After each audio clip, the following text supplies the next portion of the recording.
Creo que no hay que ser ningún genio para saber que nuestro sistema educativo tiene muchísimas cosas por mejorar. Un sistema educativo basado en la lectura repetida de contenido muchas veces innecesario, para después agruparlo todo en la cabeza, vomitarlo el día del examen y que al cabo de una semana no nos acordemos absolutamente de nada de lo que tanto nos costó memorizar, lo que ha provocado muchísima frustración y traumas importantes en los niños, porque la realidad es que al igual que tú no le puedes pedir a un pez que trepe un árbol y no le puedes pedir a una ardilla que se ponga a bucear, pues tampoco puedes pedirle a un niño que se le dé mal la memorización de contenidos que lo haga y al que se le dé bien que también lo haga. No podemos estandarizar todo en un mismo recipiente porque no tiene ningún tipo de sentido. Y muchos niños, yo soy uno de ellos, hemos crecido memorizando cosas a base de repetición, de castigo. ¿Y para después qué? Para después soltarlo un día y al día siguiente no acordarte absolutamente de nada. Porque esa es la realidad. Hay cosas muy importantes que son cultura general, porque lo llaman para defenderlo, pero hay otras muchísimas cosas que no sirven absolutamente para nada y de las que no te acuerdas cuando eres mayor, porque esa es la realidad. Yo me he examinado de cosas de las que ahora no tengo ni la menor idea. ¿Y esto por qué es? Porque hay un sistema de aprendizaje que la educación se ha saltado como le ha dado la gana y simplemente lo que hacen es crear personas que memoricen y que vomiten, totalmente autómatas, sin capacidad consciente de pensar y de razonar. Toda esta información sale de Sahil Bloom y podemos ver como los laboratorios internacionales de entrenamiento de Estados Unidos ya han estudiado esto. Sacaron una pirámide con los porcentajes de retención de un estudiante normal y podemos ver cómo simplemente viendo y leyendo algo solamente almacenamos un 20% de toda esa información que recibimos, pero enseñando y practicando podemos llegar a almacenar una información de un 70 a un 90% el total. Y también es cierto que estos porcentajes sacados por la institución americana han sido muy cuestionados a lo largo del tiempo, pero lo que sí que no se ha cuestionado es el orden de cada cosa. Lo que se ha cuestionado es el porcentaje que cada uno distribuye, pero el orden nunca ha sido cuestionado. Se ha demostrado que leyendo no aprendemos apenas en comparación a lo que podemos llegar a aprender enseñando. Soy plenamente consciente que ahora aparecerá la típica persona diciendo, pero ¿cómo voy a enseñar algo que no sé? ¿Cómo voy a aprender mientras enseño? Pues ahí está la verdadera clave. Porque cuando tú no sabes algo y tienes que enseñarlo, pones todos tus sentidos y todas tus capacidades para adquirir el máximo conocimiento de eso que vas a enseñar y una vez lo estás enseñando, estás intentando que otra persona lo entienda, te permite interiorizarlo de una forma espectacular. Pero bueno, yo no voy a ser el que te lo diga, te lo va a decir la ciencia, en concreto te lo va a decir Richard Feynman. Feynman fue un físico teórico nacido en Nueva York que curiosamente cuando era pequeño tuvo un aprendizaje tardío, le costó mucho hablar, pero sus padres siempre cultivaron en él un aprendizaje autónomo y siempre cuestionarse todo. Con el paso del tiempo fue adquiriendo muchísimas habilidades entre las que se encuentran las matemáticas avanzadas que aprendió por su propia cuenta.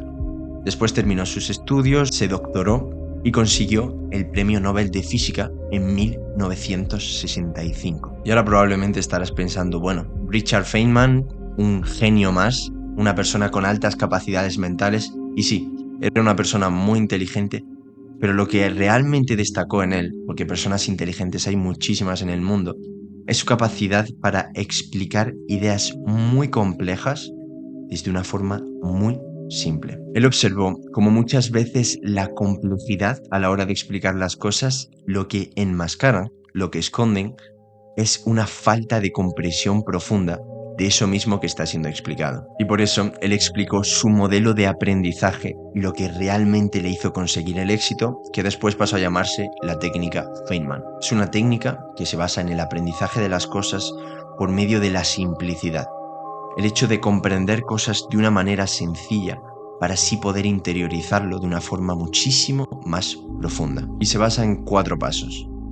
El primero de todos, preparar el escenario. El segundo paso, Eli 5. Explícamelo como si fuese un niño de 5 años. Tercer paso, evaluar y estudiar. Y cuarto paso, organizar, transmitir y revisar. Así que vamos a intentar explicar cada uno de los pasos. Paso 1. Preparar el escenario. En este primer paso debes preguntarte cuál es el tema que yo quiero aprender. Y sobre ese tema tienes que coger una hoja totalmente en blanco y empezar a escribir todo lo que actualmente conoces sobre ese tema en concreto. Justo después debes de coger la pirámide del aprendizaje y comenzar desde arriba e ir hacia abajo. Empezar leyendo sobre ese tema. Después seguir con discusiones, debates, demostraciones, llevártelo a ejemplos prácticos y hasta enseñar sobre ese tema.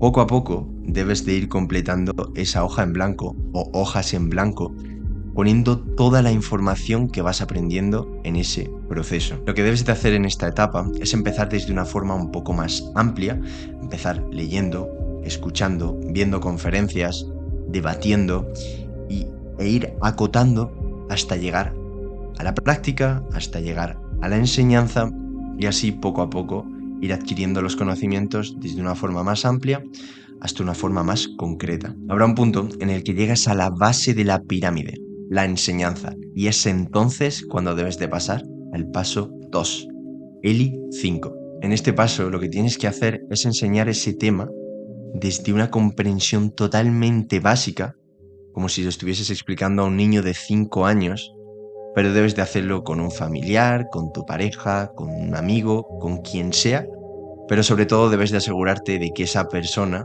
no tenga ni idea sobre el tema que tú estás aprendiendo. Básicamente este paso se trata de simplificarlo todo, dejando a un lado las siglas, el lenguaje científico y todo lo complejo para llevártelo a la esencia, a la base, cómo se lo explicarías a un niño de 5 años. Y si por lo que sea no tienes una persona a la que explicárselo, escribe en un papel como si se lo estuvieses explicando a un niño de 5 años y literalmente pon todo lo que le dirías para que comprendiese lo que le intentas enseñar. Pero sobre todo, utiliza un lenguaje sencillo. El tercer paso se trata de evaluar y estudiar. Intentar ver cómo le has enseñado a ese niño de 5 años lo que le querías enseñar.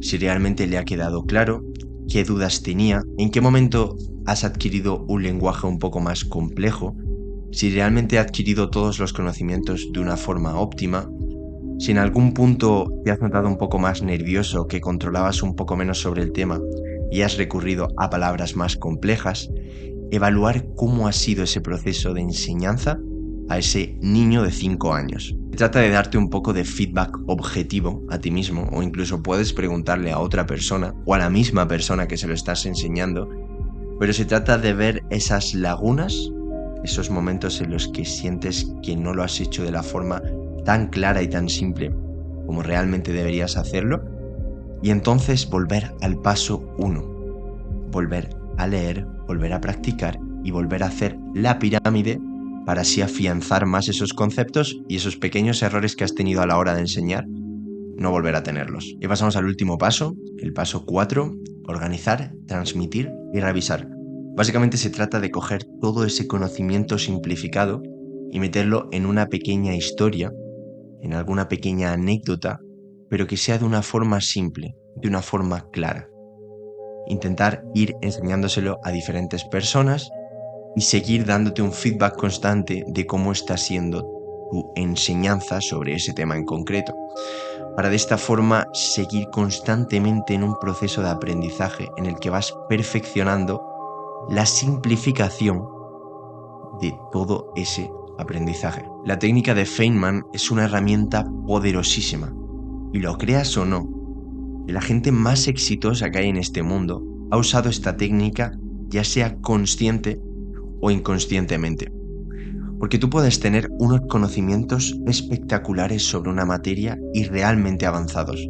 Puedes ser una persona extremadamente buena en algo. Pero si no tienes la capacidad de simplificar todo eso y explicarlo con palabras simples a cualquier persona que te pueda preguntar, no sabes nada. ¿Qué sentido tiene tener mucho conocimiento y no ser capaz de expresarlo? No ser capaz de transmitírselo a quien te dé la gana. Pues de esto se trata la técnica Feynman. Una técnica que te permitirá, primero y lo más importante de todo, adquirir el conocimiento de una forma profunda y sincera, tú mismo. Y segundo, poder expandir ese conocimiento de una forma mucho más clara, mucho más simple, y que tu mensaje sea visto por el mundo de una forma mucho más pura. Porque no nos engañemos, todos conocemos al típico experto que habla de una forma súper compleja sobre algo, y yo no digo que no sepa sobre ese tema, pero la realidad es que la mayoría de veces esa complejidad a la hora de explicar las cosas suele enmascarar una falta de comprensión profunda, dicho por el mismísimo Feynman. Y de verdad, ¿tú te crees que yo soy un profesional de todo lo que hablo en mis vídeos? Ni muchísimo menos. Aprendo, saco el conocimiento de muchísimos sitios, de Sahil Bloom, de 1000 tipos de fuentes, y a base de enseñarlo, a base de interiorizarlo, de leerlo, de escucharlo, pero sobre todo de enseñarlo, lo que estoy haciendo ahora mismo, es como realmente lo interiorizo. Porque yo después termino este vídeo, lo edito y eso se queda aquí. Eso no es un tema de historia o un tema de matemáticas que se te olvida a los 3 días. Eso es algo que se me queda aquí. Así que intenta enseñar a amigos, familiares, pareja, de una forma sencilla. Porque como dice Feynman, en la simplicidad está lo bonito. En la simplicidad está la esencia. Así que muchísimas gracias, tanto a Sahil Bloom como por supuesto a Feynman, por compartir todo este conocimiento tan valioso. De verdad, experimentarlo en vuestra propia piel, porque vais a alucinar el poder que tiene esta técnica. Y muchísimas gracias por estar ahí. Gracias, de verdad.